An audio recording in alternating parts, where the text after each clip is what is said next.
Good afternoon. Thank you all for coming along. It's great to see so many of you. Welcome to the penultimate session of EGX Rezzed. I'm Martin from Eurogamer, and I'm going to hand you over in a second to Chris and his team at Playtonic, who are going to show you what they've been up to. There's going to be a chance for questions at the end of the session, so have a think of what you'd like to ask, and we can hopefully get through a few of those at the end. But without further ado, I'll hand you over to Chris and Playtonic.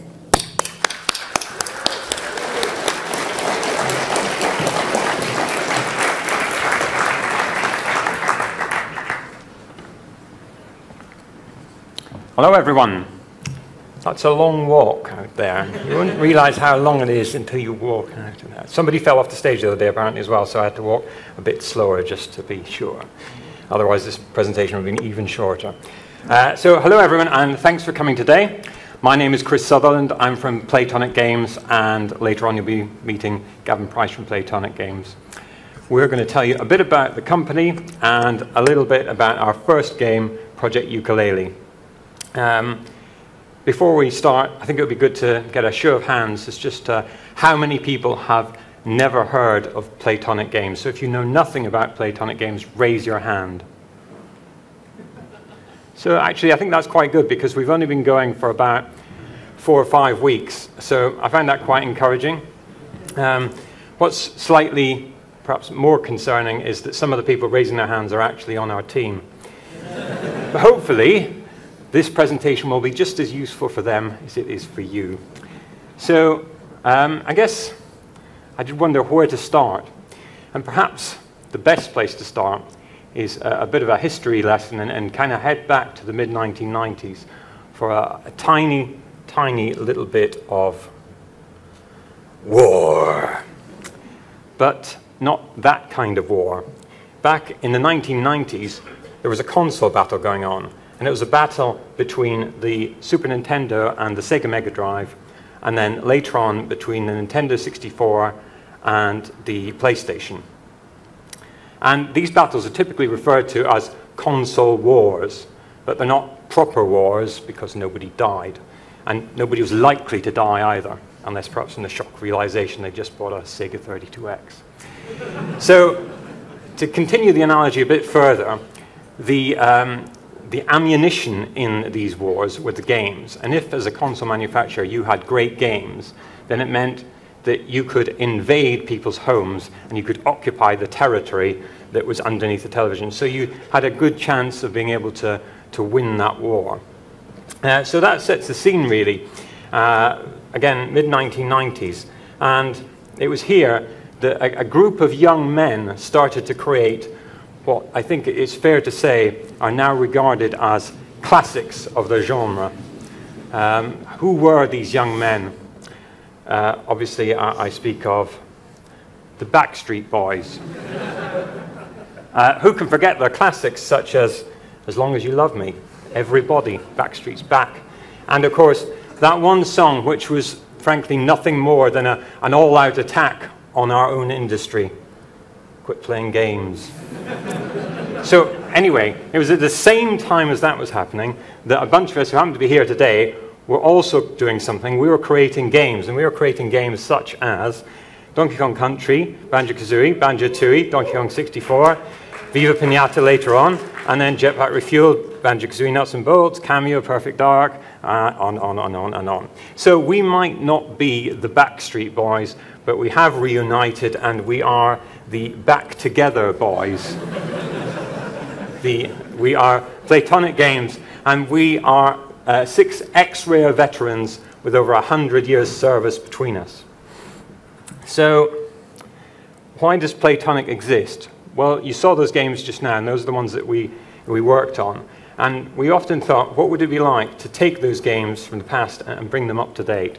The opportunity for that never really arose until last year, when a bunch of us who'd already left Rare got together with a bunch of us who had just left, and we put our heads together and said, how can we do this? And that was really the basis of Playtonic.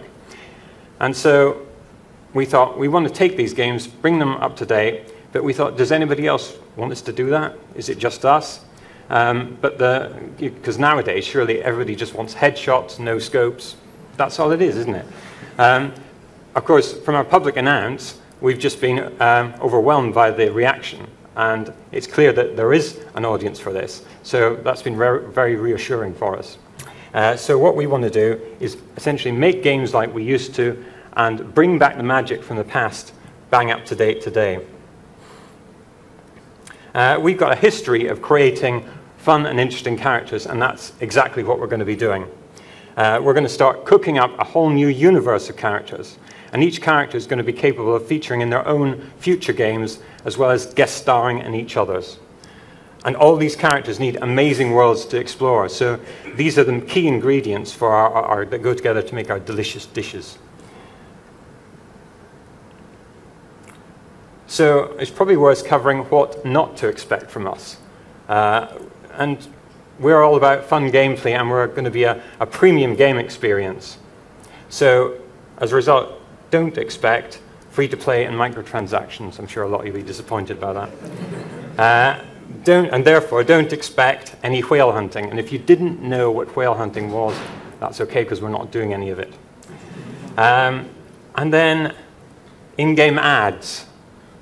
So maybe it's just me, but when I'm playing a game and I'm totally focused and I'm totally in that world, you know, the last thing I want is something just popping up on screen and just totally taking me out of the experience and then just making me think, oh, what's happened here?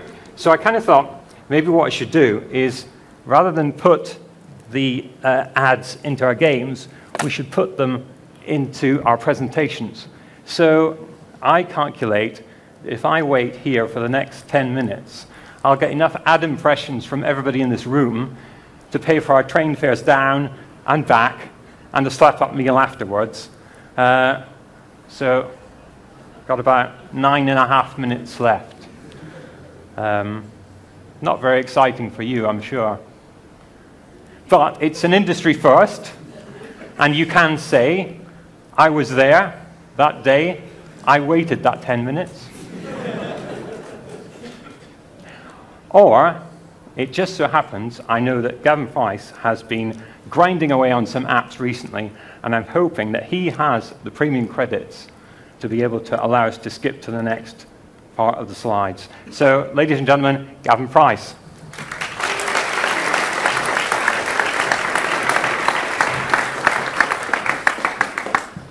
Thanks, Chris. I was saving those up for some new hats, but never mind. So,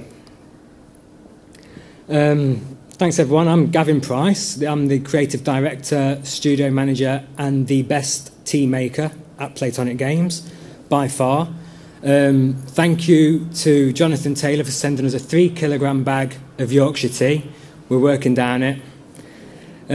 Before I get to the juicy slides, I just wanted to take a couple of minutes to really thank the fans for the fantastic reception they've given us. And it's because of this response you've added so much more pressure on us to deliver. Thank you. We've all got a lot greyer the past 4 weeks. So to make sure we do the game you guys really deserve, I'm going to just go through some rules that you'll see we're holding ourselves to, so you know we really are trying to give you exactly what you want. So, rule 1 for us, keep what people already love.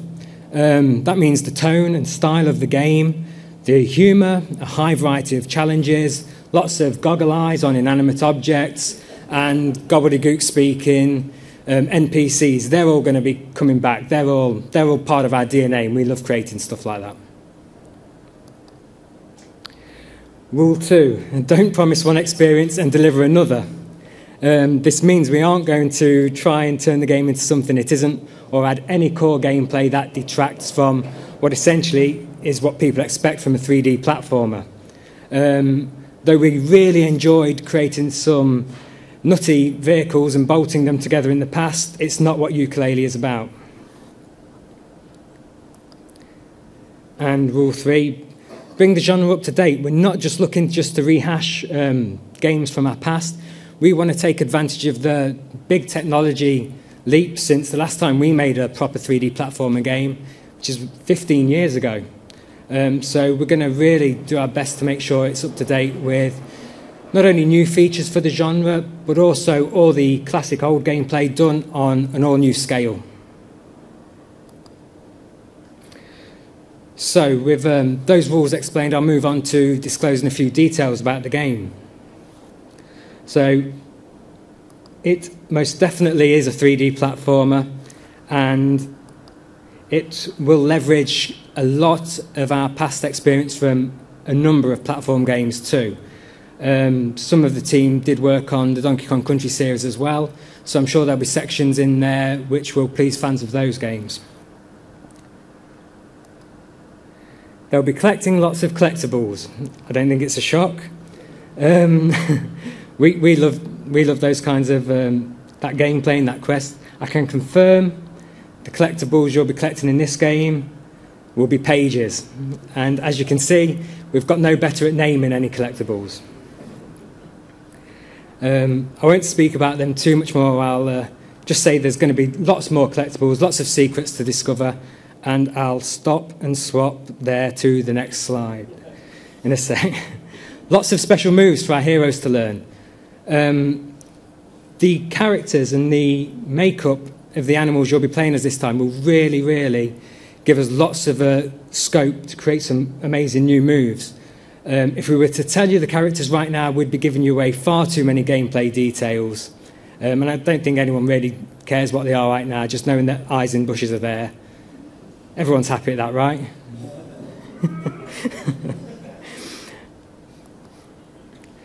Beautiful themed worlds. So this links into something where we've done these in the past, but we do want to bring them up to date, and we want to open the experience up more, so it will be less linear as ever been.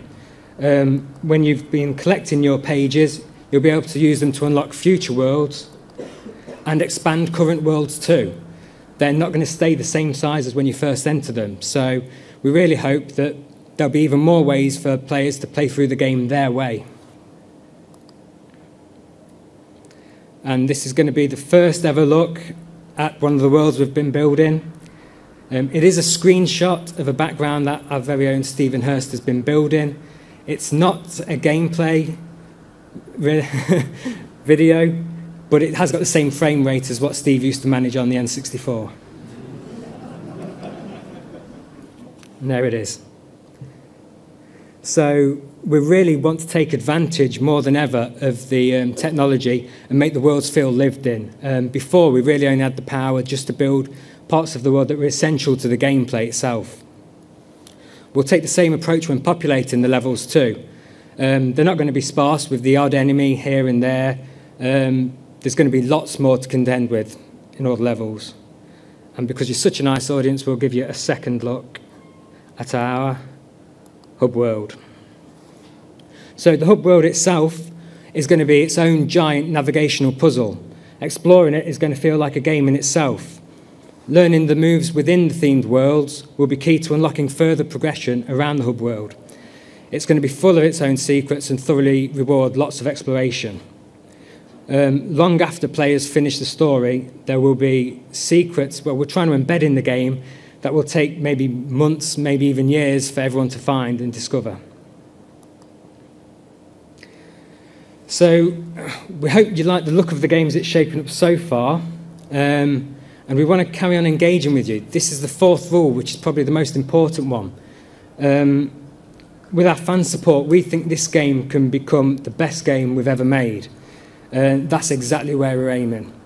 We've been listening to our fans a lot over the past few weeks. We've been sifting through thousands of emails, lots of messages on Twitter and Facebook, and we have been listening, so I can confirm we're going to do a Kickstarter coming soon. This is the chance basically for you guys now, before we start our Kickstarter, to feed back on exactly what you want to see from us. We want to tell you if you want certain tiers or rewards. We want you guys to just tell us and engage with us, and we'll try and make it happen. For example, you might just want digital downloads. You may just want soundtracks. You might want orchestral soundtracks. We might be able to do boxed copies, special limited editions with N64 replica cartridges. We might be able to do simultaneous day one release on multiple platforms. We may even be able to do amiibos. It's entirely up to what you guys want to see us do. Now's your chance to tell us exactly that, and we'll try and accommodate you. So to help us here and keep engaging with you, we're going to open forums up on our website. Like I said before, we have been overwhelmed. Keep it coming. We are going to listen. And that's it for me for now. I'm going to get the rest of the team up, and hopefully you've got lots of questions for them. So thanks for your time.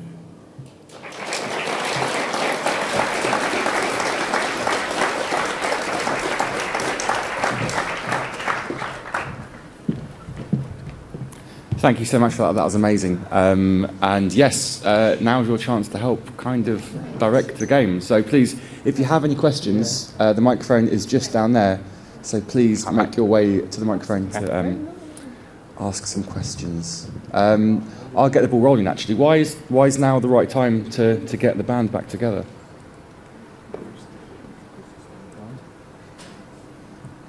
Well, we've been wanting to do this for a very long time. We really have. And it's just been about waiting to get the right mix of people available to do it, really.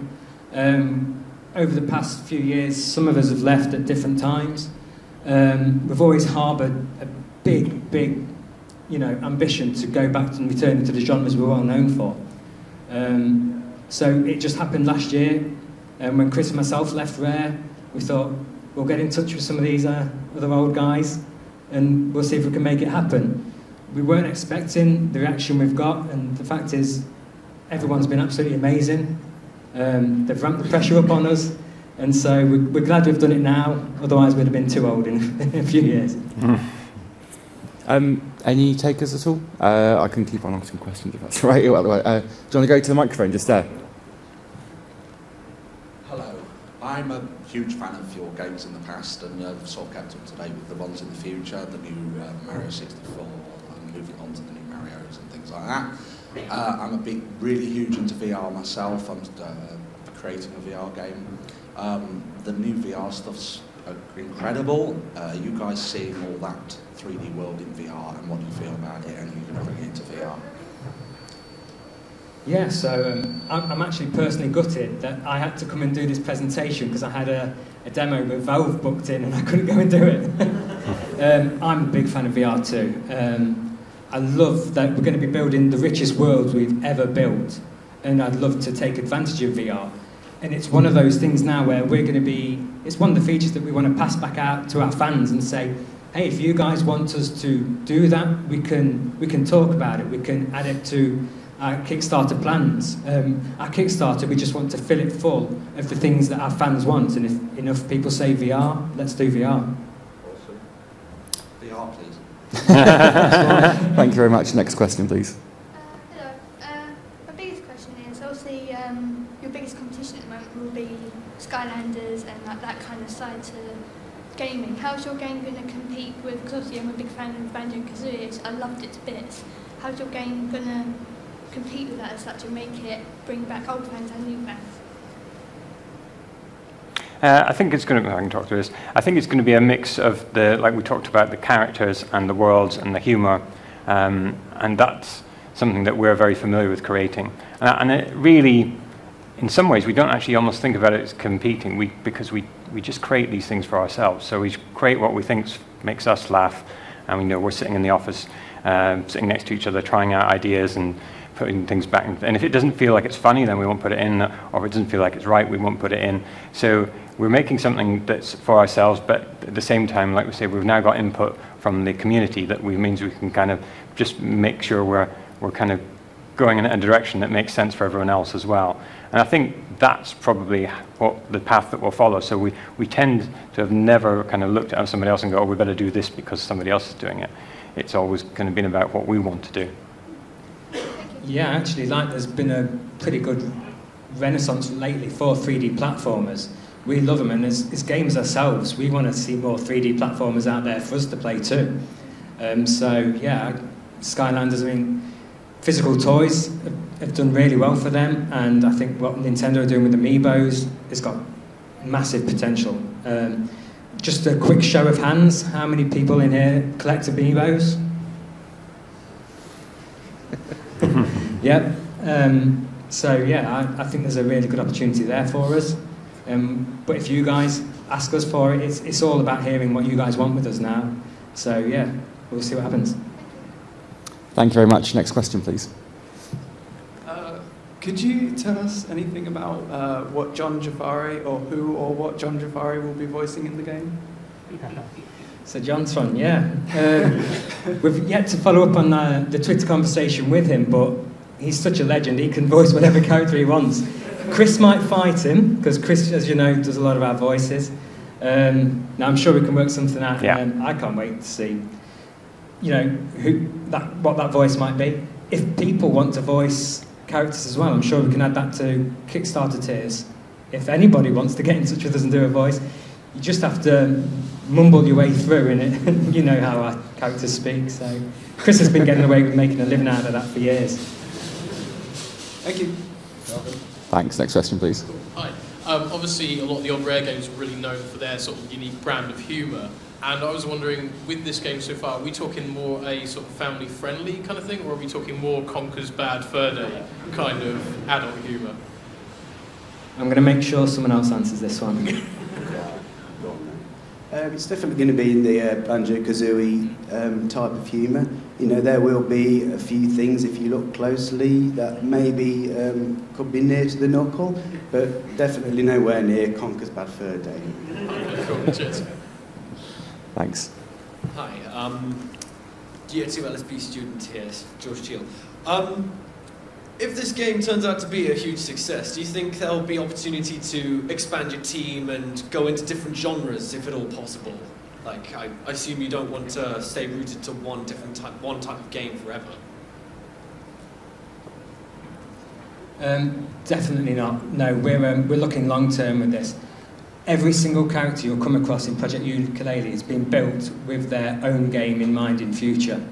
You'll by playing the first game, you'll have met heroes in the future, and it's up to you to try and figure out and guess who's going to have their own games in whatever genre that takes our fancy. We'd like to attack lots of different genres and give it our classic twist on that. So, yeah, we can't look ahead any more than just the 3D platformer right now. But we look forward to hearing what fans want from us in future as well. If there's anything, let us know. Okay. Hello. So it's been 15 years since Banjo-Tooie. Does the fact that your audience is going to be more like 25 to 30 now rather than like 10 to 15 change the way that you're approaching the game at all, or is it just like the same process as usual? These lot won't. I'll answer. So I think in some way all of us have just remained about 15 to 20 years old over the past years in some way. I really admire some great cartoons. I'm a big cartoon fan myself, and I love those that really try and get a bit of something in there for everyone. So I hope that we can introduce our games to all new audiences and up-and-coming gamers, as well as satisfy people who are very familiar with our games and have grown up with us.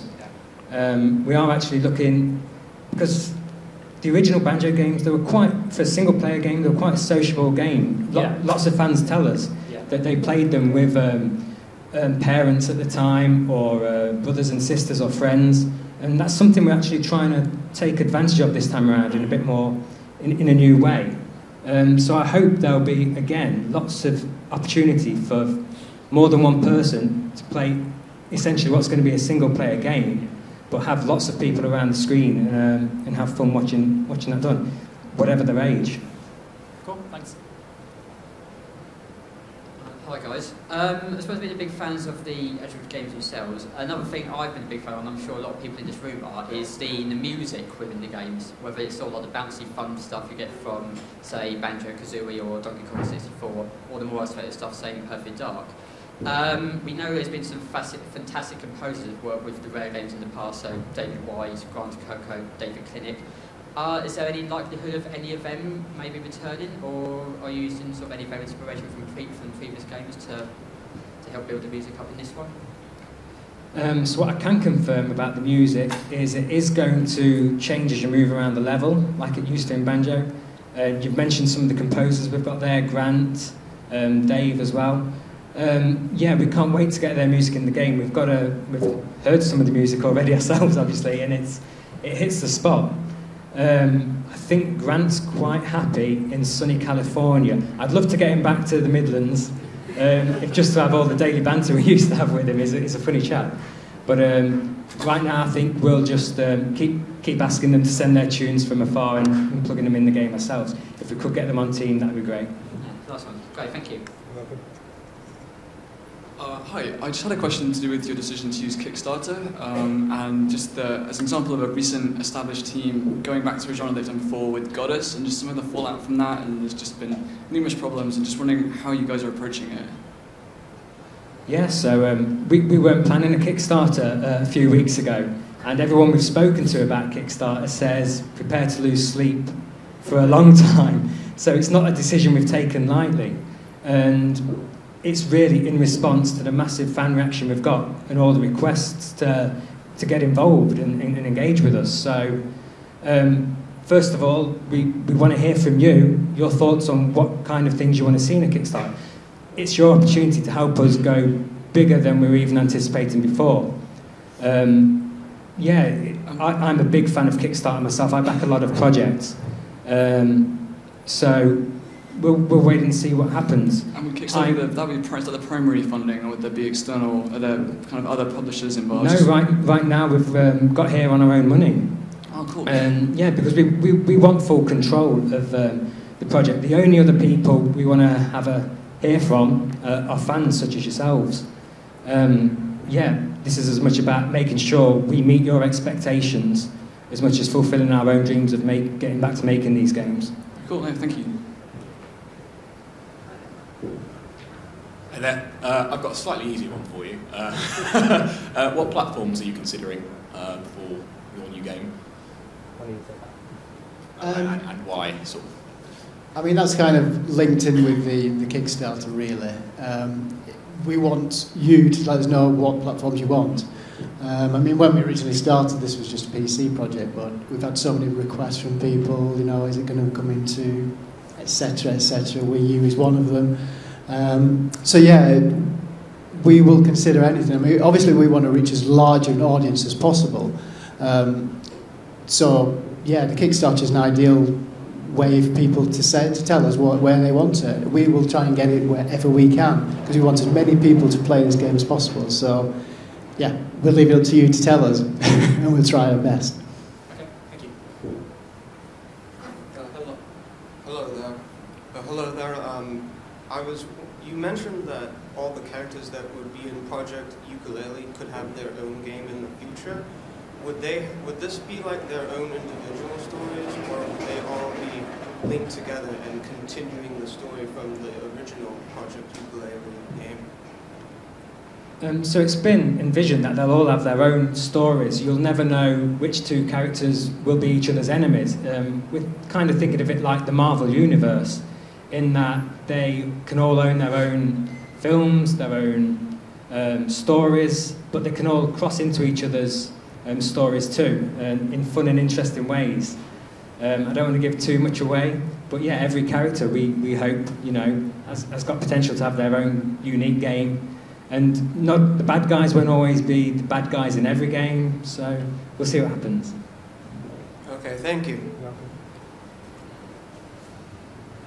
Hi. So a game back in those days would have cost for a few millions. Have new tech and engines eased that now, that transition into making a 3D platformer? And what happens, hopefully it doesn't, but if the Kickstarter doesn't work out, then are you still going to be making the game?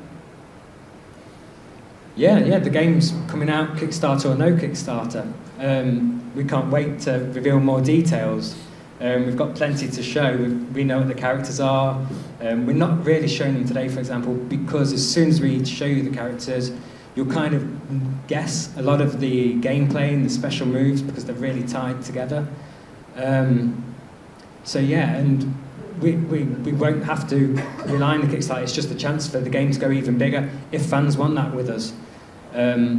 So with Unity, you don't need massive multi-million-pound budgets like you did before. We're making a game that we know how to make. We almost think of like Banjo-Kazooie and Tooie as, well, they're the proof and prototypes, not an experimental project where we don't know how much it's going to cost us to make or how long it's going to take or what the final project looks like. We've got those, we already know those answers, and yeah, the Kickstarter's just all about fans having their voice heard and helping us expand beyond even our original plans. Okay, thank you. Hello guys. You mentioned that basically, for the most part, the fans get to choose what we have for the tiers for the Kickstarter rewards. One example, like you mentioned some examples yourselves. Personally, I'd love to see maybe like a concept art book with some Q&A from the developers. My question is there anything in particular you guys would like to actually say you would like to give away as a Kickstarter reward? Maybe like figurines or something off your head, you go, yeah, I'd love to have that made and give it to our fans. For selfish reasons, I'd like to do amiibos. You see how much they're going for on eBay? Absolutely. Insider trading already. Yeah.